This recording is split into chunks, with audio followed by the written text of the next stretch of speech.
Hola a todos, bienvenidos a un nuevo episodio de Control Meet, el podcast donde entrevistamos a personas relacionadas con el mundo de la tecnología, directa o indirectamente. Y en este episodio tenemos a David Cuartelles. Bienvenido. Hola, ¿qué tal? Creo que lo he dicho bien, ¿no, David? Sí, Sí, sí. sí, sonaba bastante bien. Sí, Estaba no, decente. es que a mí, ya te digo, alguna vez me he equivocado y me sabe fatal, ¿eh? O sea, ya te digo, a mí me cuesta, ¿eh? Yo soy como una abuela. Tenemos a David, que es el creador y socio fundador de Arduino. Seguramente alguno ya lo conoceréis, si sois, digamos, si conocéis Arduino. Y bueno, ¿qué vamos a hablar hoy aquí en el podcast? Vamos a hablar de cómo, digamos, ha evolucionado Arduino, ¿no? Vamos a hablar, obviamente, todo de Arduino. Vamos a Ujú. meter alguna cosilla más. Además, a mí me parece muy curioso cuando estuve leyendo tu historia, David, y es que tú eres de Zaragoza. Porque tú ahora mismo, si no me equivoco, estás en Malmo, Es ¿no? mi secreto mejor guardado, sí, soy de Zaragoza. Estás en Malmo, que es Suecia, ¿no? Además, fíjate, Soy de Suecia, es la tercera ciudad más grande de Suecia, Mm. que está enfrente de Copenhague, tal cual. Además que, bueno, fue donde se hizo básicamente Eurovisión, para que la gente se ubique, ¿no? Si no me equivoco. Sí, bueno, tenemos ese triste honor eh, de que se hizo Eurovisión en la última edición, sí, sí. Y claro, bueno, pues eso, ¿no? Que hemos dicho que, joder, que yo cuando estuve mirando tu historia, Ujú. dije, ¿desde Zaragoza? Y claro, la pregunta que a mí lo primero que me surgió fue el cómo acabaste en Malmo. O sea, ¿cómo llegas, digamos, a Malmo como tal? Bueno, circunstancias. No, sucede que yo trabajaba en Alemania en Infineon, Ujú, en laboratorio de microchips. ujú, De ahí, bueno, un investigador más, estaba con una beca y cuando tenía la oportunidad de renovar como investigador a jornada completa, ujú. pero al mismo tiempo, pues pasé el verano aquí y me invitaron a hacer un proyecto artístico con unos amigos. Que me tocó hacer pues una base de datos que se iba a acceder de todas partes con información de una película que era para internet y nunca lo había hecho nadie, el año 1999-2000. Y pues dije, wow, si voy a tener ese tipo de proyectos el resto de mi vida, creo que me apetece quedarme aquí. Me ofrecieron un puesto como profesor en la universidad y ya me quedé. Mm. Y hace Eh, 25 años. Joder. Sí.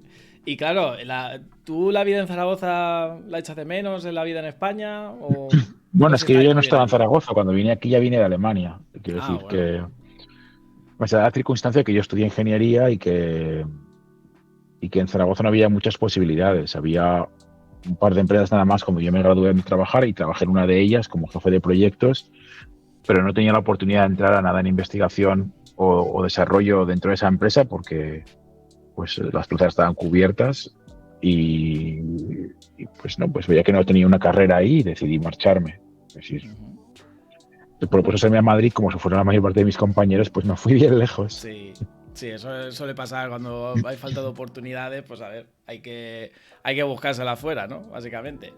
Ujú. Y claro, y una cosa que también vi, además lo he visto en alguna de tus charlas, es como que te llama mucho la atención el tema del arte, ¿no? Que Ajá. esto, que esto es algo que, bueno, aquí además hemos hablado del tema de arte digital, es decir, como que no es, vamos, por lo menos yo he visto mucha gente que suele dedicarse a la ingeniería como que no le llama la atención el arte, ¿no? Es decir, no quiero Ujú. decir que no quiero decir que sea lo normal, ¿no? Y además te quiero decir el arte, y no el arte como me gusta pintar un Rembrandt. Exacto. Sí, lo que sucede es que yo tenía mucha curiosidad pues por educación. Yo iba a un colegio que era muy bueno en humanidades y, y bueno, pues tuve la oportunidad de aprender idiomas, aprendí alemán, inglés y demás. Y bueno, pues no tenía mucho acceso, digamos, por Zaragoza, ¿no? Lo que sería la gran cultura. En Zaragoza había muy pocos museos, Ujú. muy dedicados a artistas locales, pues el Pablo Gargallo, o yo qué sé, cosas así, ¿no? O Goya. O Sí. sea, llega un momento que has visto tanto Goya que ya no sabes cuánto más Goya puedes llegar a ver. Sin ofender, ¿eh? Pero porque Goya está bastante increíble, pero llega un momento que ya, pues... Sí, es Y, repetitivo, ¿no? Claro, pues Está no, en la pues sopa. es una ciudad mediana que tiene poco flujo, sobre todo en los años 80, cuando yo crecí. Y, y claro, pues no había tenido acceso a determinadas cosas. Cuando llegué a la universidad me encontré con gente que tenía más cultura popular que yo, y escribían serie de cosas que me llamaban mucho la atención, y yo dije, wow, que me encantaría dedicarme a esto, pero el problema es que estoy estudiando ingeniería y se me da bien. Entonces, pues de forma estratégica decidí terminar ingeniería, porque total, al fin y al cabo, pues estaba como en cuarto de carrera, me quedaba poco para terminar y me iba de Erasmus y una serie de cosas, y cuando ya terminé dije, pues ahora puedo intentar el tema del arte electrónico y a ver qué tal. Lo intenté, o sea, esta oportunidad que llegó a Suecia fue justamente eso, que me ofreció hacer una pieza de arte electrónico y me pareció increíble y ya pues me metí ahí. Yo he desarrollado una cultura de este asunto a base de probar, o sea, yo no tengo una formación. Ahora ya sí, después de 25 años, creo que me he leído todos los libros, pero no es lo mismo que hubiera tomado una formación con un mentor, que me hubiera guiado, ¿no? Yo pues, me enfrentaba a proyectos y me daba cuenta que me faltaba material. Claro, técnicamente pues no tenía ningún problema y traducía las requisiciones del problema de la aventura que queríamos construir a tecnología manejable y facturable, y el problema era que no tenía a lo mejor la parte conceptual. Con el tiempo ya sí, con el tiempo ya es algo que ya manejo y me siento cómodo, de hecho. O sea, Sí. y de hecho cuando tenemos, en la universidad tenemos yo que sé, artistas en residencia y demás, pues suelo ser yo el que les ayuda y les colabora con ellos y demás, porque manejo el lenguaje y tengo proyectos de experiencia y demás. Otra cosa es que con el tiempo, tengo que confesar que me he desencantado, porque el arte, como cualquier otro lugar, Mm. funciona a través de contactos y redes. Y las redes del mundo del arte son muy complejas, diría que más que las de la ingeniería. Y requieren pues una serie de inversión personal, y yo vivo en un lugar que es bastante recóndito. O sea, Malmo Sí. está en el culo del mundo, literal. Podría estar más lejos, pero estoy Sí. bastante lejos.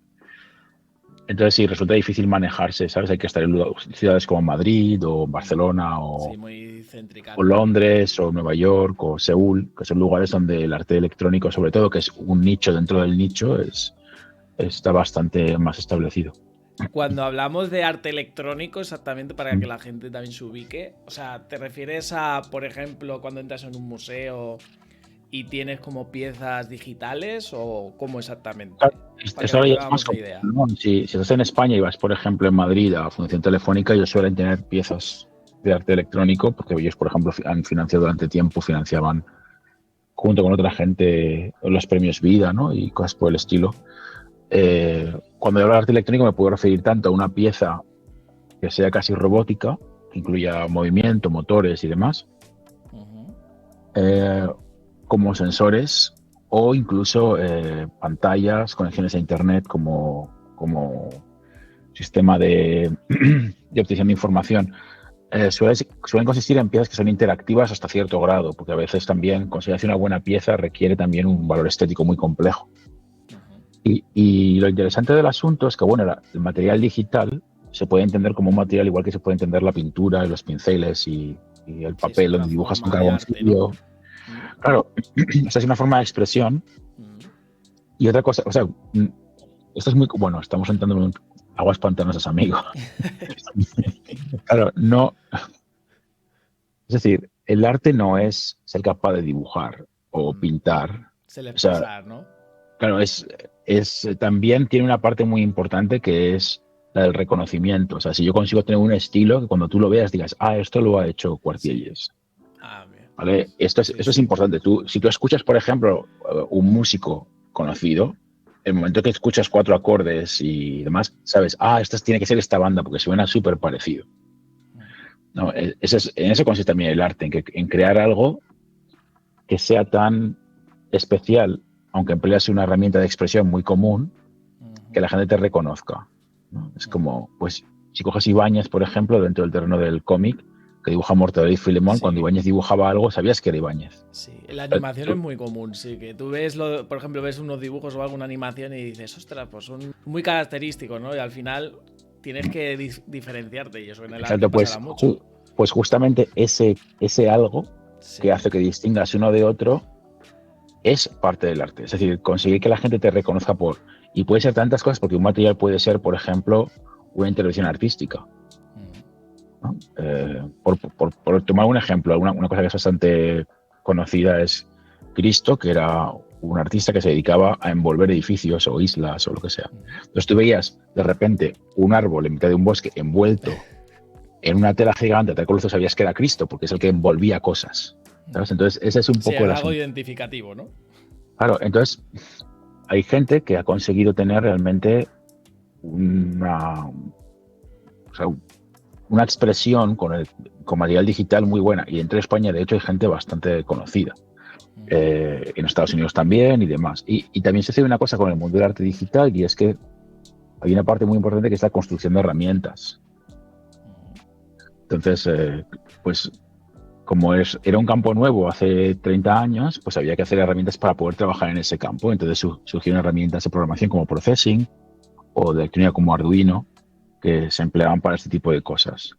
Y ahí es donde estábamos nosotros, haciendo eso. Y bueno, ya metiéndonos en el tema de Arduino, a mí me gustaría saber cómo surgió la historia. Es decir, porque para situarnos, ¿esto fue allí en Malmo, entiendo, también? ¿O fue en Alemania? ¿O dónde fue exactamente? O sea, ¿dónde empezó el tema Arduino? Ajá. Arduino empieza porque, bueno, yo tengo yo tengo una invitación como investigador que soy en la Universidad de Malmo, en Suecia. Tengo una invitación para ir a la Escuela de Diseño de Ivrea, que es una escuela especial, que es un máster de un año, bueno, era de 2 años, perdón, en diseño interactivo, cuando diseño interactivo era una cosa muy nueva. Y me invitan justamente porque yo hago proyectos electrónicos con mis alumnos. Y allí también los hacían. Les hacía falta alguien que les echara una mano con una serie de proyectos y me invitan a ir allá. Y ahí conozco a Massimo Bansi y a Dave Mellis, mis socios en la creación de Arduino. Massimo era profesor de Dave. Dave, que había hecho matemáticas en el MIT, era un tipo bastante capaz con programación. Y yo con la electrónica, junto con mi hermano Diego. Mi hermano me está echando una mano porque estamos echando una mano en las clases que hay allí, ¿no? Y de hecho, cuando mi hermano prácticamente se vuelve a España para terminar su proyecto final de carrera, una conversación con Máximo, y llegamos a la conclusión que hacía falta crear un circuito electrónico para dar clase, y juntamos lo que él había observado con lo que yo había observado e hicimos el primer Arduino. Entonces, surge de ahí realmente, ¿no? Esa situación. Que para la gente que se ubique, eso pondré por aquí alguna foto porque habrá gente que no lo conozca. Es básicamente como una plaquita donde tú puedes ir conectando como diferentes piezas, ¿no? No sé si tendrás por ahí. Mira, tendrás A ver, alguno. tengo varias. Esta es la Leonardo, por ejemplo. Por aquí tengo un prototipo de una que, fíjate, esto es interesante porque es un prototipo para que se vea que prototipamos un montón, ¿no? Alguna cosa semi-secreta os puedo enseñar. A ver, tengo por aquí. Pues no os la puedo enseñar porque alguien ha estado metiéndole mano a mi mesa. Es que estuvieron limpiando cuando yo estaba de viaje y tenía un prototipo de una cosa que se emplea en fabricación, que le llamamos ramen, que son unas placas que empleamos para hacer las máquinas que evalúan las placas que salen de fábrica. Tenía justo un prototipo por aquí que podía enseñar. O sea, es secreto, pero lo puedo enseñar, es inconcreto. Pero bueno, el tema es que Arduino es un circuito electrónico, surgió como un circuito electrónico, tenemos bastantes más, tenemos como 60, que empleamos para dar clase a diseñadores y artistas, y era muy fácil de construir. La idea era que al principio la gente lo soldaba a mano en un taller y a partir de ahí empezaban a hacer cosas. Esto hace ya 20 años, Arduino cumple 20 años este año, en marzo, y ahora mismo tenemos un portafolio bastante grande de placas que se emplean desde educación en primaria hasta industria, ¿no? Por ejemplo, justo aquí tengo es una placa que tiene sensores especiales de Bosch. Y eso tiene, lo que te pongo miedo para que veas la idea, mide 2,5 por 2,5 centímetros. Es una placa para sensado de entornos y hacer proyectos con inteligencia artificial. Entonces tú le pones una pila o un panel solar y lo dejas por ahí olvidado y te envía datos por Bluetooth o Wi-Fi ahí donde los quieras. Tenemos otra con cámara y otra así. O sea, tenemos un portafolio bastante largo. Y claro, porque esto, como has dicho, hay como prototipos, ¿no? Es decir, esto se tuvo que hacer, mucho ensayo y error, ¿no? Entiendo, probarlos. Claro, ¿qué problemas surgieron durante ese desarrollo? Porque claro, no sé tampoco cuánto duró. ¿Cuánto duró más o menos No, el el desarrollo de desarrollo la de un máquina? Arduino duró aproximadamente 24 horas. Ah, mira, joder. Claro, date cuenta que estaba basado en experiencia profesional que teníamos ya de años. Yo en ese momento llevaba dando clase de tecnología a diseño de ejercicios como casi 5 años. Mi socio llevaba también como 1 año y medio, 2. Entonces, eh, pues sabíamos que nos hacía falta. Entonces, el primer Arduino fue más que nada como un común denominador. Hicimos una lista. Hace falta que tenga un regulador potente, un tal, un fusible para evitar cortocircuitos, y de ahí salió el primer diseño. Eh, yo pues estaba constantemente diseñando placas, solo cual no me costó mucho hacer una así a toda pastilla, que mandamos a fabricar al día siguiente. Entonces lo diseñé, lo vi en papel, vi que los tamaños están más o menos bien y dijimos, vamos a fabricarlo. Y de eso hicimos 300 la primera tirada. No nos quedamos Joder. en plan pequeño. Claro, pero Menos de año. ¿eso lo hacíais vosotros como tal? ¿O lo mandabais a algún taller? ¿O cómo Claro, hombre, yo exactamente? no me pongo a hacer 300 placas a mano. Lo que fuimos a hacer una fábrica, en la zona de Ibrea había muchas fábricas de electrónica, entonces nos acercamos a una y dijimos, ¿cuánto os cuesta hacer estas placas? Y dijeron una cantidad tan irrisoria que dijimos, haznos 300. Entonces, fabricamos una tirada de 300 y eran placas que se montaban a mano y eso pues fue un éxito bastante interesante, pero luego nos dimos cuenta que no todo el mundo está preparado para dar clase con las placas soldadas a mano y buscamos la forma de que nos las fabricasen con USB y montadas a máquina y todo el tema para que la gente pudiera acceder a ellas de una forma más sencilla. Y eso fue realmente el pelotazo, cuando de pronto teníamos placas en hardware abierto que tenían todo preparado para empezar a trabajar, que era abrir la caja y empezar, ¿no? De hecho, a ver, esta caja tiene algo. Aquí tengo una caja sin abrir de un producto industrial de Arduino, ¿no? Pues yo lo abro y aquí tienes una placa, que esta es de estas pequeñas también. Aquí tienes una antena de Wi-Fi Bluetooth, que es una antena pentacanal. Y esta placa, que insisto, está sin abrir, viene tal cual de fábrica, es una que tiene además cámara para hacer temas de visión por computador. Si es tan pequeño que es imposible de ver, pues imagínate una cámara que es como si ya en el portátil, ¿no? Así, así Sí, sí. este ángulo se puede ver un poco. Pues, claro, pasamos de te lo montas tú a qué tipo de aplicación quieres hacer. Ah, pues que quieres hacer un tema de visión por computador con un algoritmo de conocimiento de objetos. Tómate esta placa y aquí tienes un software con el que puedes hacer el cálculo del algoritmo, las pruebas con Python y así. Entonces, claro, ese es el proceso que hemos llevado en Arduino, que es un proceso bastante largo de simplificar el prototipado. Y hemos crecido mucho en ese campo y tenemos un nombre en ese campo. Entiendo que fue gustando, ¿no? Es decir, veíais que era algo sencillo, además, como decías, ¿no? Que ibais a la fábrica y decíais, oye, dame 300. Claro, ¿esto cómo se empezó a popularizar? Es decir, ¿la gente empezaba a demandarlo? ¿Visteis que había negocio? ¿O cómo surgió, digamos, Arduino, ¿no? Hoy en día como empresa? Pues mira, empezamos con un proyecto que era un proyecto de software y hardware libre que vendía placas y los primeros 5 años, pues lo poco que ganábamos se metió en una cuenta de banco y ganamos como 100.000 euros, una cosa muy, muy pequeña. Y montamos un evento en Nueva York con el dinero, invitamos a un montón de gente y dijimos, ¿ahora qué hacemos? ¿Hacemos una fundación todos juntos o tal? Y la gente dijo, ¿por qué no hacéis una empresa para facilitar que la gente pueda canalizar sus necesidades con vosotros? Compre placas y se las revendéis y demás. Entonces creamos nuestra primera oficina en Italia y a día de hoy somos 180. Mira, joder. Sí, sí. Al final. Aquí en la oficina de Malmo somos 25. Que fue donde surgió todo, digamos. O sea, que luego os habéis ido expandiendo en diferentes sitios. Claro, lo que sucedió es que vivíamos los 5 fundadores originales y vivíamos en 5 países diferentes. Entonces, Claro. creamos una oficina en Italia porque justamente había un Fab Lab allí, nos resultaba cómodo y porque la gente del Fab Lab pues tenía conocimientos técnicos y podíamos contratarles y nos surgió fácil. Y ahora que era aquí en Suecia cuando me empezaban a llegar muchos proyectos de educación, porque yo llevé la parte de la reunión de educación durante bastante tiempo. Y pues dije, oye, es que no puedo trabajar solo y no me voy a mudar a Italia, tengo familia aquí. Entonces, pues creé una oficina aquí y empecé a trabajar desde aquí.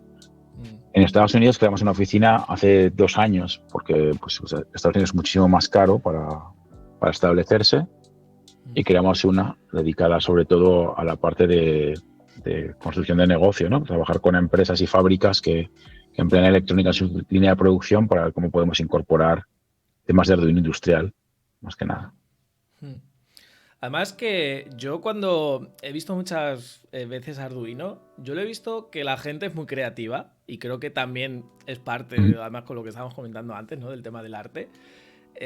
Como que la gente lo utiliza mucho, sobre todo para proyectos así muy personales, ¿no? Yo uno que vi que me pareció muy curioso y era, creo que era el dinosaurio este del Chrome, ¿sabes cuál te digo? Ah, Este que salta. Como que le ponían como un sensor, ¿no? Y ujú. que cuando detectaba algo, saltaba automáticamente. Entonces te pasabas el juego automáticamente, ¿no? Se ha empleado para muchísimas cosas. Sí, por eso, Yo te digo, yo ¿verdad? me he interesado, por ejemplo, en hackear laboratorios. Tengo un interés personal en hacer que el equipo de laboratorio, que es muy caro de conseguir, no se quede obsoleto porque a lo mejor no está automatizado. O también que si tú tienes un laboratorio y te compras un equipo nuevo, pues el viejo se lo puedas donar a alguien que lo pueda actualizar, ¿no? Entonces, pues he visto todo tipo de material que no te puedes ni imaginar, de una combinación de antiguas piezas de laboratorio, hackeadas con arduinos. En concreto, por ejemplo, en la Universidad de Granada hay un científico, un físico que se llama Miguel Ángel, que es muy bueno, que tiene hackeado un microscopio de nivel casi atómico que le dieron de una universidad suiza. Y entonces tiene montado un tema con un Arduino que ayuda a controlar cuándo se mueve y a dar la señal de que termina de hacer la medición y demás, ¿no? Por ejemplo, pues un equipo que a lo mejor vale 100.000 euros y que la actualización y corre un Windows 95, por poner el caso, ¿sabes? Porque es un equipo que tiene 15 años, 20 años, y entonces con el Arduino lo que haces es poder actualizarlo y manejarlo con otro tipo de equipo o tomar la señal de una forma distinta y así. Entonces a mí este tipo de cosas me parecen increíbles porque es, por una parte, no tirar equipo que sirve para hacer ciencia, ¿no? Y por otra parte, pues esa perspicacia de, pues con una pequeña modificación, pues puede mejorar mi capacidad de captura, ¿no? Ahora, pero luego hay proyectos increíbles desde la ingenuidad de los chavales, ¿no? Hay un medidor de pedos metido dentro de una gorra, con un sensor de metano. Uno súper clásico es el de que me riega las plantas automáticamente, Sí.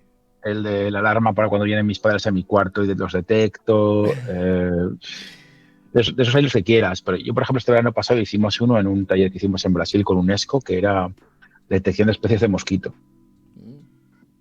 Porque pues estos arduinos más modernos, como el que te enseñé antes así pequeño, tiene un micrófono y hay una librería de sonidos de mosquito grabados con micrófonos de teléfono móvil, que es un proyecto científico inglés. Y bueno, pues es el mismo tipo de micrófono que tiene ese Arduino. Entonces tú entrenas un modelo de inteligencia artificial súper pequeño que corre en esa placa con sonidos de mosquito y te dice, pues acaba de pasar un mosquito tigre, no sé cuántos, hembra. Entonces tú sabes, que era hembra, este es el que pica, ¿no? Vamos a tener cuidado. Sí. Ostras. Sí, pues hicimos un sistema de detección de mosquitos de bajo coste. Bueno, esa placa vale como 99 euros cuando no está de descuento. Y no, pues le pones una pila y lo que hicimos fue ponerle un atomizador que envía citronela al aire y se carga el mosquito. ¿No? Entonces, quiero decirte que hay creatividad la que quieras. Sí, hay Proyectos, muchísima, ¿eh? Yo he visto proyectos de muchas espacio, de historias. todo. Sí, sí. Lo interesante es que abrimos la caja de Pandora a que la gente pudiera crear sus propios instrumentos y sus propios inventos cuando nadie lo estaba haciendo. Y coincidió justamente con que había una revista, que era la revista Make Magazine, que al principio la publicaba O'Reilly, que es una revista que está súper bien maquetada, dedicada a todo lo que era cómo construir proyectos con electrónica y demás inventos. Y claro, les hace falta un circuito que les ayudara a hacer proyectos. Y Arduino era perfecto para eso. Joder, eso ya te digo, yo también he visto un montón. El que más recuerdo ahora mismo es el que te digo, pero vamos, yo creo que yo me quedo con el del metano, el de los pedos, yo me quedo con el de los pedos. Eso dice un chaval muy simpático que de hecho era un chaval que yo lo conocí con 11 años, un americano, que terminó dando charlas en el MIT Fíjate, oye, pues mira, por algún sitio se por, empieza, joder, no, por sí. temas de innovación y así. Sí, es muy interesante. Claro, y una cosa que también, bueno, que lo has comentado antes, que es esto del Open Hardware, que yo cuando lo leí también me llamó mucho la atención, porque claro, normalmente la gente suele conocer, ¿no?, el open source, que es más a nivel de software, pero a nivel de hardware, por lo que parece ser, también hay este open hardware, ¿no? ¿Qué es esto del Sí. open hardware y por qué es importante? Bueno, espera, que te voy a aburrir con esta. Sí, no, mira, de entrada quiero dejar claro una cosa, porque la gente se lleva mucho equívoco. El open hardware no lo inventamos nosotros, es un concepto que ya estaba circulando, ¿no? De hecho, la gente que inventó el free software, en este caso Stallman, decía que era eso del free hardware, que eso no tenía sentido. Pero ya había gente que estaba en la comunidad de, por ejemplo, de radioaficionados, que compartían circuitos de diseños de radio, pues gente que hacía mucho las cosas ellos a mano y demás, y que una licencia que se llama la licencia Tapper, que se escribe TAPR, y casi en paralelo pues surge también la licencia, son las licencias Creative Commons y otra serie de cosas que sirven para licenciar otras cosas que no son el software, de una forma abierta. La ley de copyright establece que básicamente cuando tú pones algo por escrito, el momento que lo pones por escrito ya está protegido por copyright. No hace falta que lo registres en ningún sitio.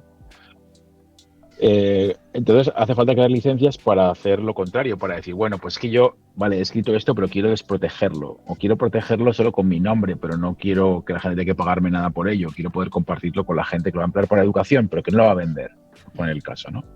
Pues Creative Commons crea un marco legislativo alrededor de eso, bueno, legislativo no porque no es una ley, pero crea un marco legal que se puede utilizar en un juicio, y al final del día es lo que importa, ¿no? Que tú digas, no, pues yo he protegido esto bajo esta licencia legal, es un contrato de cara a cualquier persona, tú has empleado mi material, es tu responsabilidad leerte el contrato, si no lo has hecho, pues ahora me tienes que pagar, por poner el caso, ¿no? O tienes que pagar una multa por tal. Y claro, cuando llegas al mundo del hardware dicen, bueno, pues, ¿y ahora qué pasa aquí? ¿Cuáles son los problemas del hardware, ¿no? Claro, cuando nosotros llegamos al mundo del hardware, lo que nos dimos cuenta es que en ese momento los ficheros de hardware, además de que eran dibujos, ¿no? El esquemático es un dibujo, el fichero porque es un dibujo. El fichero en sí estaba escrito en modo texto plano. Hasta ese momento, los ficheros de hardware eran binarios, pero pasaban a ser texto plano y eran legibles.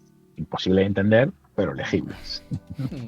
Entonces, es como el G-code. El G-code de las impresoras 3D es legible. Otra cosa es que ponte a pensar tú, la cabeza de la impresora que se va a mover y va a destruir plástico y tal.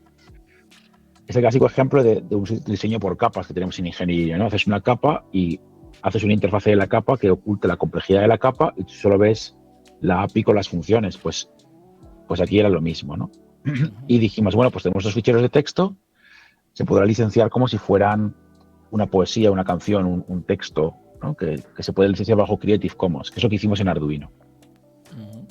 Y entonces en ese mismo momento empezó un debate internacional, a nivel internacional, de gente que estaba trabajando con esto, y a través de Internet empezamos a discutir cómo podíamos licenciar los objetos físicos, y el CERN intervino y propuso, bueno, pagó un abogado que nos ayudó a crear lo que serían las 4 libertades del hardware, igual que las libertades del software, pues el derecho a copiar, acceso a los ficheros de diseño, ese tipo de cosas, ¿no? Y se creó la licencia de hardware libre del CERN. Es la licencia que está admitida como la licencia, se entiende que es el open source hardware, ¿no? Es muy confuso porque se llama hardware libre, pero realmente es hardware abierto. Es hardware de fuentes abiertas. No es lo mismo, exacto, sí. Ajá. Porque el gran problema que hay es el mundo del disclaimer, ¿no? En el software libre está el disclaimer que dice, haz lo que quieras, es tu responsabilidad. Pero en el mundo de lo físico es muy difícil decir que esta taza, por ejemplo, que me dio en un colegio en Zaragoza, es muy difícil decir que esa taza que fabrica alguien puede estar libre de cualquier tipo de responsabilidad. El que la fabrica tiene una responsabilidad, porque la pone en un circuito de marco legal, que es el circuito de los objetos físicos, donde hay una responsabilidad sobre lo que se fabrica. Entonces, en concreto, si haces un hardware, tiene que respetar normativa radioeléctrica, no puede emitir interferencias, no puede emitir fuera de las ondas establecidas, o no puede calentarse y quemarle a alguien la mano, ¿no? Ese tipo de cosas que tiene que hacer un circuito electrónico. Entonces, pues bueno, pues se estableció una licencia sobre el fichero de diseño y el proceso de fabricación. Y eso que se comparte. Y claro, con esto que comentas, o sea, a mí me da la sensación de que es algo como un poco vacío legal al inicio, ¿no? O sea, O sea, esto en su momento no existía como tal, ¿no? Lo del Open Hardware como tal. Hombre, existían alternativas, pero no para un público en general. La gente, como digo, existía dentro del mundo radioaficionado. Ujú. Entonces la gente esto no se lo planteaba. Pero ahora de pronto aparece en el universo de la gente que hace impresión en 3D, por ejemplo.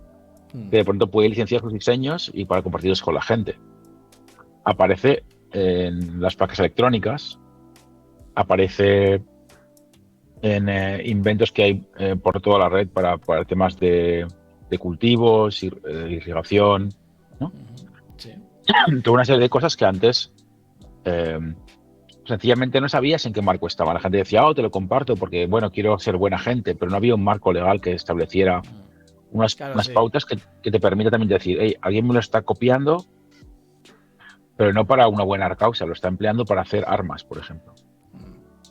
Claro, siempre tiene que haber un marco legal, ¿no? Que haya un algo, ¿no? Que te proteja como tal, ¿no? Por así decirlo. Que te proteja que impida que la gente lo emplee fuera de tu propio marco ético. Claro. ¿Sabes que También. hay licencias de hardware que establecen, no, está la licencia de hardware antimilitarista, que dices, bueno, puedes emplear o de Sí, software, claro. perdón, puedes emplear mi software mientras no lo emplees para una operación militar. Mm. Ahora, seamos serios, ¿quién va luego a ir a decir a los militares, estás empleando mi software y Sí. estás... Claro.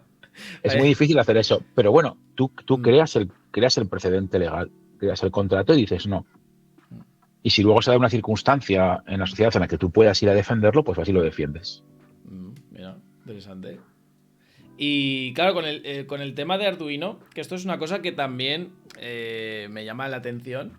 Porque claro, digamos que yo sepa, está como la plaquita base, ¿no? Y claro, realmente para alguien que empiece, ¿no? ¿Qué consejos le puedes tú dar como para empezar, ¿no? Porque imagínate, hay alguien que dice, hostia, pues mira, esto de Arduino, voy a probar. Claro, entiendo que ahora verá muchas cosas, ¿no? Decir, pues no sé qué marca empezar, no sé si comprarme, pues no sé, por ejemplo, por lo que has enseñado tú, ¿no? Alguna camarita, ¿no? Realmente, ¿cómo se puede empezar? O algunas recomendaciones para empezar. Bueno, yo recomiendo que la gente empiece pensando siempre qué tipo de proyecto quiere hacer. O sea, siempre hay gente que no sabe por dónde empezar, que lo que quiere es aprender a programar algo físico, ¿no? Esa idea de, es que yo quiero saber sobre esto. Por eso hay una infinidad de kits. Yo, realmente los kits de Arduino, obviamente porque estoy en Arduino, los creamos pensando en esa gente que quiere aprender. Entonces, ya sea el Starter Kit, que viene con un libro muy interesante, o lo que se llama el Plug and Make Kit, que tiene con una serie de proyectos muy divertidos de utilizar así de entrada. Son puntos de partida muy buenos para cualquier persona que tenga interés en hacer algo de cero y sobre todo aprender algo nuevo, ¿no? Luego ya es diferente si tienes un proyecto y dices, no, es que lo que yo quiero, por ejemplo, es controlar la puerta del garaje, o es que lo que yo quiero es pues ver a distancia si mi gato está en casa. Entonces tienes que buscar lo que serían los campos de aplicación específicos, ¿no? Pues me hace falta que tenga conectividad y que tenga un sensor de este tipo o de aquel tipo, o que actúe un motor para que mueva el agua o lo que sea.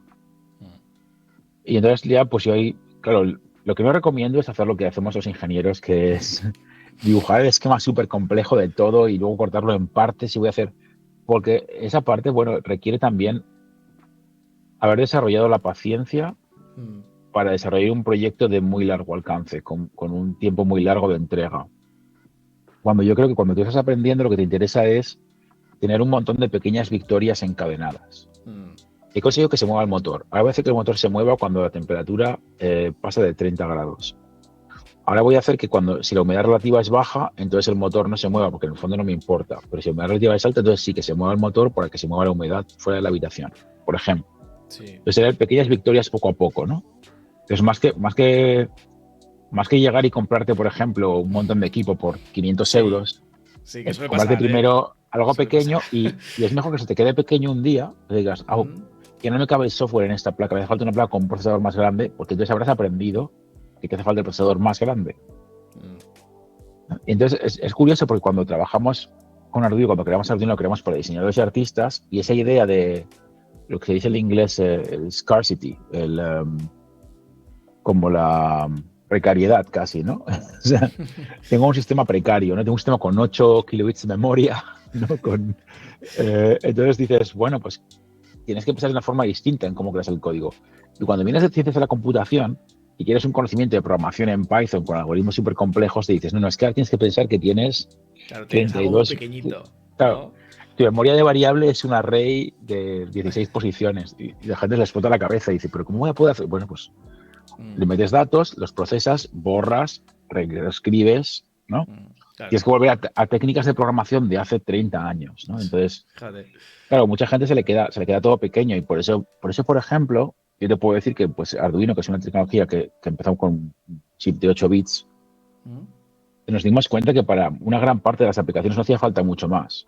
El problema era que los usuarios querían más porque estaban acostumbrados a tener cosas mucho más complejas. Entonces, hay gente, por ejemplo, que le gusta mucho emplear las placas Raspberry Pi 0, que son pequeñas, las metes en cualquier sitio y corre Linux. Entonces, el programador dice, Claro. wow, eso corre Linux. Y yo le digo, ya, pero si tú quieres un botón de la luz y cada vez que le das hay que esperar 15 segundos a que arranque el sistema operativo, ¿sabes? Sin embargo, si lo que quieres hacer es un procesado complejo de imagen con Python, que lo puedes prototipar en tu ordenador y luego lo portas directamente el mismo algoritmo a tu circuito pequeño, ese es el contexto de uso apropiado. Entonces también creo que eso es interesante, ver cómo se llega a eso, ¿no? Yo tengo muchos alumnos que llegan al momento, que le llaman el momento es mejor un portátil. Es decir, así que quiero cuando le das a un botón, entonces captura una imagen, entonces sé qué tal, y digo, tú me estás escribiendo pues una app tal cual. Pues puedes poner un teléfono escondido en una esquina, haces una app en Android Ya está. y ya está. Dice, no, pero quiero que lo haga mi Arduino porque es que vale 25 euros. Digo, ya, pero si con 25 euros tú qué esperas, que tenga además Claro. cámara con no sé cuántos, wifi de no sé qué, tal y cual, ¿no? Entonces sí, es interesante ver a la pregunta que decías antes, ¿no? Que ¿cuál es tu línea de aprendizaje? ¿Qué es lo que te hace falta? Es la primera pregunta. Y de ahí ya ir tirando. Esto es algo que también he visto mucho, además, te lo comenté antes fuera de cámara, que el invitado anterior, que estaba aquí en el canal, digamos, usa Arduino, sobre todo, pues a nivel de aprendizaje, sobre todo pues para niños y tal. Claro, Arduino para la escuela, como tú has comentado antes, también se empezó con esa idea. Hoy en día, en las escuelas, tú ves que se está sacando ese potencial, es decir, tú ves a los niños, pues eso, ¿no? Que trastean, digamos, es como un primer contacto para, digamos, esa electrónica, ¿no? Que es como, digamos, ese primer contacto del niño con la electrónica. ¿Cómo ves tú eso, Arduino en la Yo creo escuela? que hay como una doble cosa en este sistema. Por una parte tienes que hace falta que haya profesorado que tenga interés, Sí, porque eso es esto no es importante. obligatorio en el currículum Claro. educativo. Entonces hace falta que un profesorado que tenga un interés especial y acceso. Por acceso no quiero decir que tenga conocimientos, los puede adquirir, pero si no tiene conocimientos hace falta tener contacto con gente que sí los tiene para que le pueda aconsejar, o un curso que le proporcione en la comunidad autónoma para que le prepare para hacer tal. Entonces, ese es un gran reto. Nosotros, por ejemplo, hemos trabajado muchísimo con la gente que típicamente tiene muchísimo interés y que ya ha probado cosas. Entonces, trabajar con ellos es maravilloso porque vienen y te dicen, es que está probando este proyecto y no sé cuántos tal. Entonces, te dedicas, Sí. se convierte en una colaboración muy estrecha en ver en qué forma puedes ayudar al profesor y tú de eso aprendes.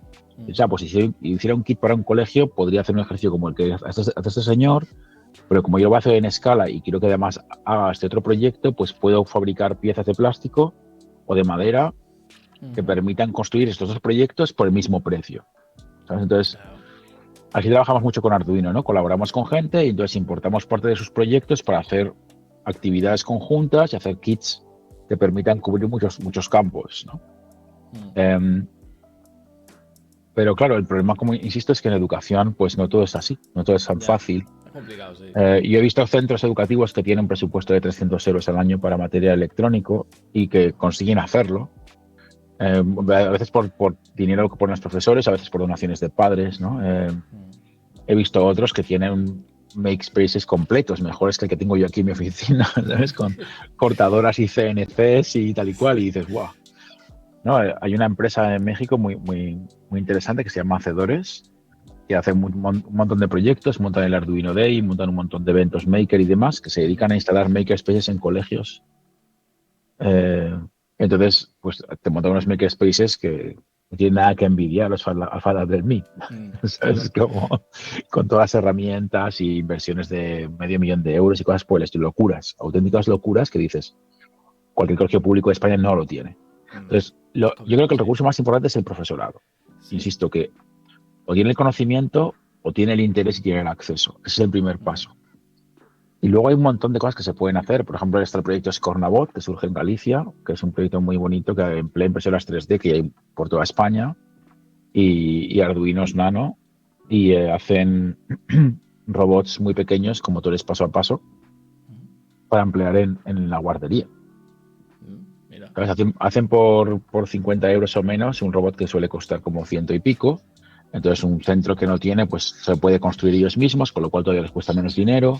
De nuevo, si estás en la comunidad y hay acceso y te acerca alguien a la idea, pues tú puedes hacerlo. Es una cosa que hemos observado bastante, ¿no? El tema de la comunidad es súper importante para esto. Sí. Y la comunidad de profesores no es ninguna excepción. Claro, entiendo que habrá una comunidad grande de gente que usa Arduino, digamos, que se van compartiendo, pues entiendo que utilidades, ¿no? Porque también se podrán desarrollar pues algún software, ¿no? Que se puedan compartir. Claro, la comunidad de Arduino, ¿cómo es exactamente? Es decir, entiendo que tiene que ser muy colaborativa, ¿no? Bueno, hay dos tipos de comunidad, yo creo, hay como dos tipos de participantes, ¿no? Por una parte está la gente que tiene experiencia en comunidades y que lo que busca es gente con la que compartir su proceso y que a veces es incluso gente que lo que quiere también es que tiene tiempo libre y dice, pues me gustaría trabajar con esto, pero no tengo mis propias ideas, pero las ideas de los demás pueden ser interesantes y les puedo echar una mano. ¿No? Entonces hay gente, tenemos un montón de voluntarios en el foro, una locura. O luego hay otro tipo de gente que es la gente que lo que busca es formarse porque quiere hacer un proyecto, quiere conseguir algo en concreto y el momento que termine se va. Pero no es mala porque esa gente también, cuando en su interacción, deja por escrito los pasos y vale para que otra gente se eduque. Exacto. Entonces, nosotros tenemos un histórico de 20 años de foro, se dice pronto. Ostras. Cada vez que hemos hecho un foro nuevo hemos migrado el histórico para que esté disponible para que la gente lo pueda seguir leyendo, ¿no? Entonces, eso creo que es muy importante, ¿no? Tener ese tipo de acceso. Las comunidades han cambiado mucho. Cuando empezamos, como éramos uno de los pocos proyectos que había, por no decir casi el único, que era tan abierto a gente sin conocimientos técnicos previos, pues la gente estaba súper volcada. Claro. ¿Sabes? Sí, además, entiendo que irían, ¿no? Cada vez que sabían algo, compartían, o sea, aprendían algo, entiendo que le irían compartiendo. Querían compartir, ¿no? claro, la gente hacía sus vídeos, Claro. tal. Era un momento muy dulce, ¿no? De colaboración social y así.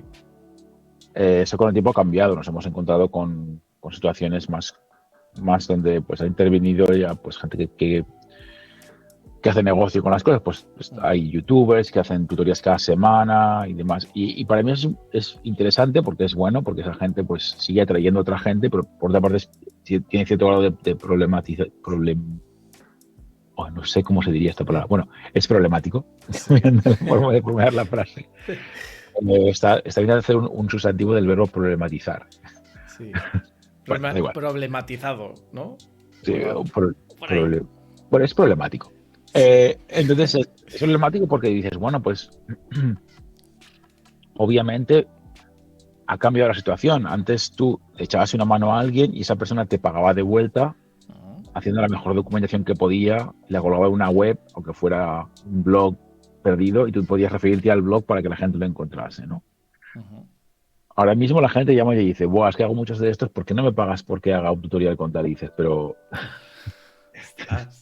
Claro. Es que es 2025 también, o sea, yo creo que claro, no, hay una visión extremadamente capitalista de la situación que hace muy difícil también navegar en este campo, porque tú lo que dices es el tema es que al final dices, no, es que yo estoy haciendo esto a un precio bastante económico para poder darlo barato para educación, por ejemplo, pero si me tengo que gastar este dinero X en todo este tipo de marketing hecho de esta forma, el precio va a subir de forma sensible.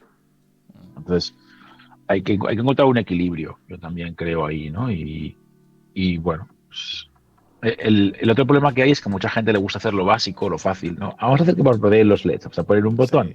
Sí, sí. Pero no mucha gente te va a decir, vamos a conectar un GPS de 3G y le vamos a cambiar a 1G para poder ponerlo en un globo para que siga tal, porque hay que hacer un hack de 1000 pares para hacer eso, ¿no? Eso es muy Claro. difícil de encontrar. Porque tampoco tienes audiencia para ese tipo de hack. ¿Cuánta gente va a ver tu vídeo? 500, 1000 en todo el mundo. Tú Pero quieres que te vean tu si lo haces vídeo, ahí espectacular y tal, pues nunca se sabe. bueno, Ahí. pues no sé, Pero sí, es si hay que complicado, estar sí, sí. poniendo un juego a tu portátil cada vez que vas a programar un GPS, pues venga, va. Sí. Es que no, esto nos ha pasado, esto también te lo cuento desde una perspectiva casi de negocio. Nosotros pensamos como una posibilidad de negocio, como cualquier proyecto open source busca una posibilidad de negocio. Yo hablaba con la gente de Blender y decía, nosotros que cuando sacamos más dinero es cuando vendemos camisetas. Es decir, Blender, digo, bueno, pues claro, decía, es que vosotros vendéis algo físico. Claro, lo físico, pues la gente lo puede recoger, lo puede guardar, entiende que intercambia una cosa por otra, pero muy poca gente paga por el software y es verdad. La gente dice que ellos sacan bastante beneficio para poder pagar a los desarrolladores cuando hacen tiradas de arte. Pues estatuillas, esas figurines que hacen, que diseñan desde que imprimen, o camisetas, cosas así, ¿no? Y dices, claro, en el mundo este de la educación, pues ¿cómo vas a compensar a la gente? Ese es el reto. ¿Cómo la vas a compensar? Nosotros, una vez cuando tuvimos un remanente de placas, que pasa muy poco porque fabricamos casi just in time, para además evitar temas de contaminación ambiental y demás, fabricamos lo justo siempre. Una vez que teníamos como 25.000 placas, nos pusimos ciegos de regalar placas a colegios. Tenía la idea y te decía, es que tengo un proyecto en Pensilvania, en un centro educativo, ¿cuántas quieres? Es como lo de la fábrica, ¿no? Lo de los 300, ¿no? Pues ahora es como, Claro, ¿cuántas pues, no, quieres? pues si tuvimos la oportunidad de Oye, regalarlas, pues está bien, los joder. diseñadores estábamos como locos regalando placas, no te puedes imaginar, casi nos costaba regalarlas porque eran un montón. Es que creo que 25.000 placas o algo así, estuvimos regalando. Pero luego vino Arrow, que fue uno de nuestros partners una vez en el CES en Las Vegas, y regaló 10.000 placas a la gente que venía. Ostras, casi nada, ¿eh? Pues sí, le dices, wow, es dinero, pero obviamente para ellos es una operación de marketing fantástica. Entonces, nosotros hemos hecho un montón de marketing indirecto a través de gente que ha querido hacer marketing, lo cual nos ha permitido seguir teniendo un precio. Si lo piensas, Arduino costaba 25 euros hace 16 años y sigue costando 25 euros hoy. ¿Sabes? El Arduino educativo. Eso también tiene mérito, ¿eh? Porque hoy en día que se mantenga el precio es un logro, ¿eh? Básicamente. No, porque además antes, hay que decir, antes era mucho más caro hacerlo. Obviamente ahora hay más margen al hacerlo. No voy a engañar. Antes era mucho más caro. Pero al mismo tiempo, por ejemplo, el software de Arduino se descarga 60 millones de veces cada vez que hay una actualización. Ostras. Alguien tiene que pagar por ese servidor, Claro. que un 100 megas se descarga cada vez más. Si te bajas el toolchain de ARM, es 1 giga de descarga, pues ahora ponte a descargar, ¿no? Entonces, tuvimos de hecho una donación de Amazon durante bastante tiempo para el tema de servidores, para que la gente no le costase dinero. Así, o sea, trabajamos mucho con ese tipo de cosas y es un modelo complejo que mucha gente le cuesta entender, ¿no? Porque somos una empresa, pero al mismo tiempo estamos negociando todo el tiempo cómo podemos hacer para que eso sea más económico para el usuario final. O yo cuando he hecho proyectos de educación he conseguido fundaciones que han regalado todo el equipo a los colegios. Entonces yo he hecho la intervención de decir, oye, Fundación XY, ¿qué te parecería? ¿No? Por ejemplo, con la Fundación La Caixa en España tuvimos un proyecto fantástico que duró 5 años, que regalamos equipo para 6.000 colegios o algo así. Se dice pronto, ¿no? Y hacíamos proyectos cada año así. Entonces, sí, yo creo que la educación, de hecho, no se puede ver como un negocio, hay que verlo como una cosa que es una inversión en la sociedad a futuro. Claro. Y otra gente puede hacer negocio, por eso está Arduino Industrial para hacer negocio. Así de fácil. Hay una cosa que también me interesa porque también nos podemos ir a esa parte de empresa, ¿no? Porque claro, hemos dicho también que Arduino se utiliza pues en el plano, digamos, empresarial, es decir, por ejemplo, industria, ¿no? Entonces, claro, Mm, esto además también lo comentamos aquí con Fernando Tellado, con el tema de mm, WordPress, que hay una cosa que pasa mucho, por ejemplo, con WordPress, que también es open source como tal, que es el free reading, si no me equivoco, que es mm. básicamente como que una empresa utiliza el software gratis y digamos que Mm. se aprovecha, pero a todo lo que puede, ¿no? Es decir, no aporta nada. ¿En Arduino pasa algo Hablas parecido? hablas del conflicto de WordPress versus... Sí, lo estuvimos hablando aquí, precisamente. sí, guau, es que bueno, pero es que la gente se ha dado cuenta de eso ahora, pero estoy ya pasando un tiempo. Sí, O por eso sea, esa. es que están los clouds que te permiten instalar un montón de software libre que te cobran por correr el software, Sí. pero no le pagan al desarrollador, ¿no? Pues por eso un montón de gente cambia sus licencias. MongoDB, y pues un montón de gente pues ha ido cambiando licencias y WordPress es el último gran escándalo, ¿no? Porque también al fundador de WordPress pues se le dio la manta a la cabeza porque estaba ya muy harto y reaccionó Sí. de una forma bastante espectacular. Mm. Bueno, con Arduino ha pasado de todo. Pues claro, los diseños son abiertos. Los diseños de educación son abiertos. Los profesionales Mm. no son abiertos de la misma forma. O sea, si tú tienes una empresa y quieres colaborar, te damos el fichero, pero si no lo ponemos en la web para evitar precisamente que nos clonen las placas, porque es que es lo que pasa con Arduino básico. Arduino básico, tú lo haces y a los 3 días en AliExpress hay 14 vendiéndolo. Ostras. ¿Sabes? Entonces, pero como ya ha sido abierto desde hace 20 años, pues sigue siendo abierto. El Arduino 1 básico, las placas así de entrada educativas, todas son así. Eh, y, y también es abierto el toolchain Ujú. y es abierto el software, el software de desarrollo, el sistema de librerías, que ha permitido que otra gente, como por ejemplo Platform.io, pueda fácilmente importar y correr Arduino en Platform.io, que se convirtió en la herramienta de facto para mucha gente que quería una herramienta un poquitín más profesional que el IDE de Arduino, que es un IDE súper simplificado, ¿no? Pero como lo hicimos de una forma bastante elegante, pudimos crear el IDE en el cloud. Y solo tienes que bajarte un cliente que corre en tu ordenador, y te bajas el cloud y él te compila en el cloud y te descarga el binario y te corre en tu placa. Es decir, hemos tenido toda una serie de acciones gracias a la idea del open source en general que ha permitido que mucha gente tenga acceso. De hecho, por ejemplo, hubo un momento que, bueno, pues como nos costó bastante dinero hacerlo, hacer el cliente para Chromebook, cobramos por el cliente para Chromebook, la comunidad educativa se empezó a quejar, a decir, oye, es que no podemos estar pagando el cliente y tal. Dijimos, bueno, ¿sabes qué? Vamos a dejarlo gratis, porque al final Mm. solo va a instalar gente que no puede pagarlo, Joder. ¿sabes? Pues ya que hemos hecho el desarrollo, y luego hacemos a veces tratos con gente, por ejemplo, con Google creamos el Arduino Science Journal, que es una aplicación para móvil que te permite conectar con placas que tienen Wi-Fi o Bluetooth para hacer logueo de datos. Mira. Nosotros es una app que se llama Firefox, que emplea los sensores del teléfono para hacer experimentos de ciencia. Pues hicimos una app Amigo. como Firefox, pero que además habla por Bluetooth con tu placa, para que tú pongas tu placa, por ejemplo, en una pelota y la tires por ahí y veas toda la curva de aceleración, cómo la pelota se comporta y demás en tu teléfono. Entonces, quiero decir que hay colaboraciones que luego también puedes conseguir gente que te eche una mano, ¿no? En este caso, Mm. Google pagó el desarrollo y lo dejamos en open source y nosotros lo mantenemos, por poner el caso. Entonces, sí, insisto otra vez, el tema educativo es como es y la apertura ha permitido que más gente se meta al mismo trapo y haga cosas.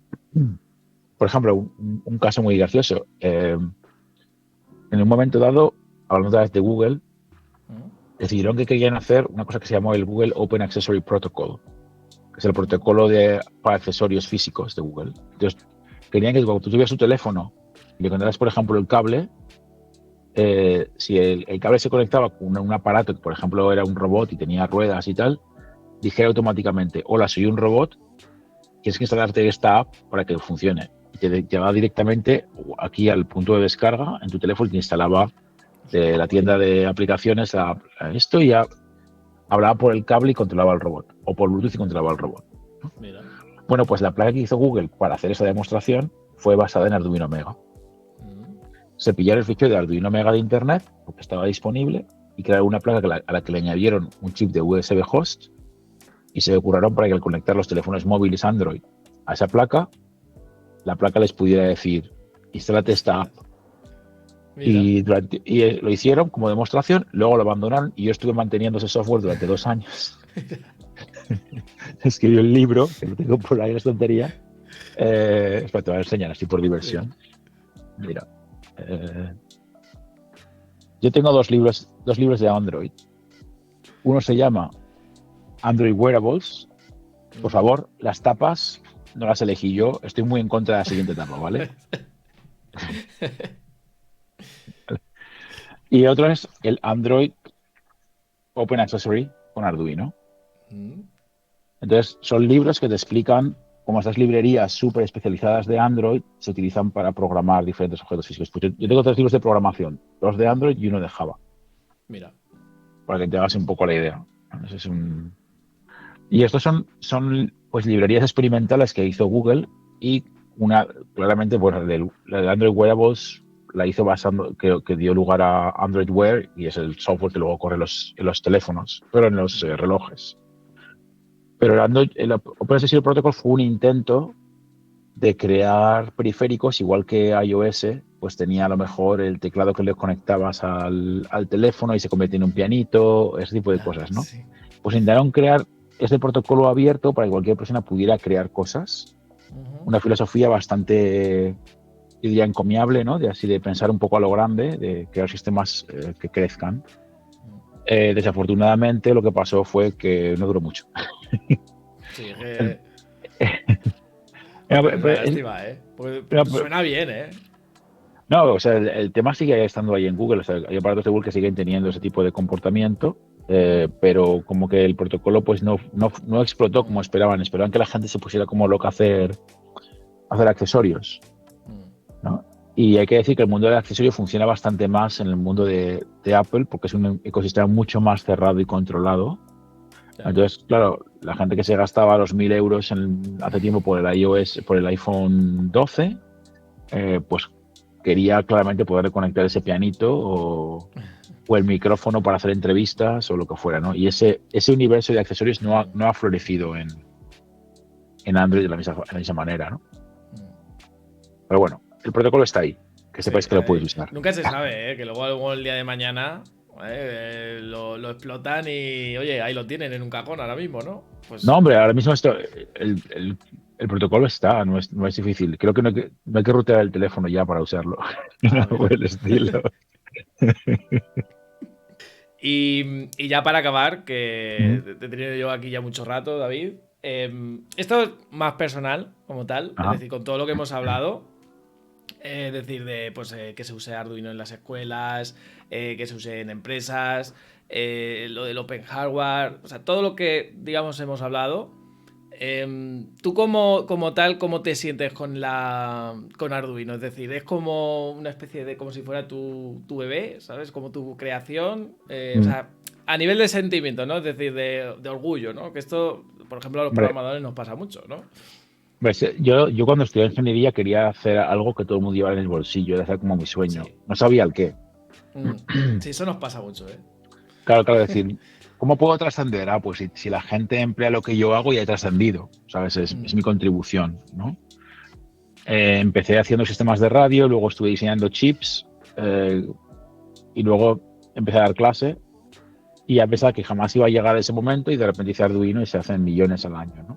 Porque están los que hacemos nosotros y están las copias, entonces hay muchísimos. Entonces, yo considero que esa fase de mi vida ya está cubierta. Ya puse el check verde así Sí, sí. en mi lista de cosas que hacer. Ir en bici a España, este no está todavía, pero no, obviamente, no voy a mentir. Obviamente, pues estoy muy orgulloso de haber trabajado con este proyecto y haber conseguido que llegue a donde llegue. Me gusta mucho el equipo de gente con el que trabajamos. Ahora, por ejemplo, estamos muy volcados en hacer placas biodegradables Mira, para minimizar el estás bien. impacto medioambiental. Ujú. En concreto, dentro de 4 años tendremos un proceso industrial para hacer placas que se puedan compostar. Mira. Este es la idea en colaboración con la Universidad de Budapest y la Universidad de Grenoble y otros 5 partners más europeos. Estamos trabajando en eso. Entonces, realmente, pues yo no podría tener esta oportunidad tan increíble de trabajar con un proyecto tan marciano, ¿no? Que Mm. seguramente no veré no veré placas verdes cuando yo me jubile, ¿sabes? Yo creo, habrá placas verdes, pero ese es un experimento más y, bueno, pues me encanta poder trabajar con esto y me encanta trabajar con la gente con la que trabajamos. Tenemos, eh, hay de todo. Tenemos una doctora en género que es nuestra jefa de legal, por poner el caso, ¿no? Eh, tenemos gente de todos los países del mundo. Aquí en mi oficina, por ejemplo, hay 2 personas que rezan 5 veces al día y hemos creado ese espacio para eso. Hemos tenido venezolanos, ya no trabajan aquí porque se juegan a otra empresa, pero en un momento dado teníamos gente de 5 países latinoamericanos, por poner el caso. Es decir, que es un espacio súper diverso al que jamás tuve acceso cuando estudié, ni en mi entorno familiar, porque somos una familia bastante normal española. Y que de hecho encontrar ese tipo de entorno aquí es casi difícil, aunque es un país bastante mezclado, ¿no? Y es que gracias a Arduino es un proyecto que atrae un montón de gente de muchas partes y me ha permitido conocerse y viajar por todo el mundo y así. Entonces me considero que muy afortunado, la verdad. La verdad. Al mismo tiempo, también considero que está hecho. Es decir, Sí. sí, o sea, creamos un proyecto, le dimos vida, creamos una empresa, contratamos un director de la empresa, ¿sabes? Es como que, bueno, pues podría perfectamente irme mañana y me sentiría bien porque habría alguien que lo estaría llevando y seguiría caminando, ¿no? No sé, no, es un castillo que se desmonte porque yo me vaya de aquí. Sí, Y eso me da mucho, tiene vida por sí claro, mismo. me da mucha tranquilidad pensar eso, ¿no? Porque aquí hay gente que tiene hijos y tiene hipotecas y tiene de todo, entonces, obviamente, si creas una empresa, pues es otro tipo de entidad que también hay que mirar cómo funciona. Entonces, estoy muy satisfecho con eso. De hecho, no sé si sabes, pero el viernes pasado me dieron el premio Open Source Awards Mira. de la Comunidad Europea en el campo de educación, Mira. justamente por la creación de Arduino y todo el trabajo hecho con este proyecto. Entonces, pues sí, o sea, realmente siento que el esfuerzo ha merecido la pena, que se ha reconocido y que hemos proporcionado algo al mundo que ha valido para que mucha gente aprenda, ¿no? Entonces, pues sí, ya. Por mí, ya está. Ya, yo ya, ¿no? Sí, no. No, pero bonito, hombre, sí, es Al mismo bonito. tiempo, como te he dicho, pues me puedo permitir dedicarme a proyectos que me parecen muy interesantes. Y eso me da muchísima felicidad, realmente. O sea, Mira, no. pues hombre, claro, al final es eso, ¿no? O sea, tú es como que ya te has pasado el juego, ¿no? Por así decirlo, y ya como que vas buscando proyectos interesantes, ¿no? Sí, claro, o sea, al crear la empresa, yo he dedicado mi vida a hacer, los últimos 20 años, a hacer un montón de cosas. Por ejemplo, yo creé la web de Arduino, o sea, creé la primera placa, hice el bootloader, Dave hizo el software, y yo creé la web. La llevé la web yo solo durante 5 años, pasé de 0 usuarios a 6 millones de usuarios o algo así. Hay 29 personas que llevan todo el cloud. Hablamos de el tío de la barba a 29, ¿sabes? Entonces, es que claro, es una cosa ya, hay cosas de seguridad, Sí, hay. ya es otra cosa completamente distinta. Pasamos nuestro IDE que lo mantenía solo Dave y que estaba hecho en Java, ahora está hecho en TypeScript, está en 40 idiomas, eh, tiene herramientas que permiten que corra en un cloud y que se autoasigne eh, eh, servicios y, ¿sabes? O sea, Sí. Sí, a nivel a nivel de que ha ingeniería también es evolucionado. apasionante, ¿sabes? Porque ha Sí. crecido. No es, mucha gente solamente ve esa plaquita azul que tal. No, es que hay un montón de trabajo dentro de esto, ¿no? Y ya, pues por eso digo que me parece increíble. Y hay muchos días que me siento a leer en el Slack de la empresa qué está pasando para ponerme al día, porque es que pasan tantas cosas que no puedo estar al día de todo. O sea, pasamos de 5 personas que saben todo sobre una placa y un software a 180 personas, cada uno con su parte, que Mira. trabajan como 6 grupos de Scrum diferentes en diferentes partes y tú ya no sabes qué está pasando. Ya no, por eso ya es casi como sentarse a ver pasar el río, ¿sabes? Yo me siento como el abuelo y la obra. Sí. O sea, pues ya la vaya viendo pasar los bytes, ¿no? Sí. Es un poco así. Sí, está muy bien. Y realmente, bueno, espero que siga sirviéndole a la gente por los años que sean y que valga para que la gente aprenda realmente. Para antes de acabar, que yo creo que también sería bonito un mensaje, ¿no? A la comunidad de Arduino, que seguramente en España aquí tengas bastante y en Latinoamérica. ¿Así algún mensaje que quieras darles? No sé, algún Yo tengo un mensaje agradecimiento. con el que firmo las placas, que es Sí. respeta la polaridad. Ah, mira. Tengo otro más que es sigue el código de colores. Ese está. No puede ser más nerdo que eso. Ahí lo dejo. Sí, no, ese está guay. Sí, sí. Bueno, pues yo creo que lo podemos dejar aquí, David, que además yo creo que ya te he tenido aquí un rato. Muy bien. Y también, hombre, pues tú también tendrás que descansar y tendrás que hacer tus cosas. Así que bueno, antes de acabar, David, una cosa que me gusta hacer aquí en el canal es que recomiendes a alguien para que se pase por aquí. Algún tema, por ejemplo, que te interese, algo relacionado con la Uf, tecnología. has Eh, entrevistado bueno, tengo dos personas con las que tengo un canal privado en el que chateamos siempre. ujú. Uno es César García, de Laura Maker, que los ha entrevistado, que está haciendo No. unos vídeos muy interesantes sobre inteligencia artificial. Ujú.